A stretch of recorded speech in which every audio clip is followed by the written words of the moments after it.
Today we have a unique situation.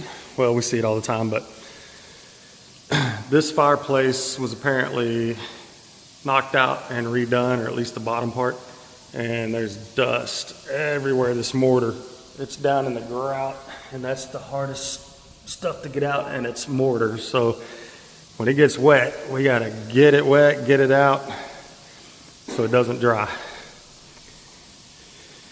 We'll be back with the finished product. All right, so we are finished with this project. No more mortar from this thing. Maybe a little bit on some of the edges. When we do a project like this, we have to let the customer know that around some of the edges, we just can't get that stuff out. On the middle of the floor and the open areas, I mean, we can put over 200 pounds of pressure to scrub with, but around the edges, I mean, you have to use a drill and a drill brush, and you can only get, whatever that brush can take, which is usually about 30 pounds. So, but this one turned out pretty good. Have a few little areas on the edges that still have a little bit that we just can't get out. We've tried everything. But anyway, another job well done, another happy customer.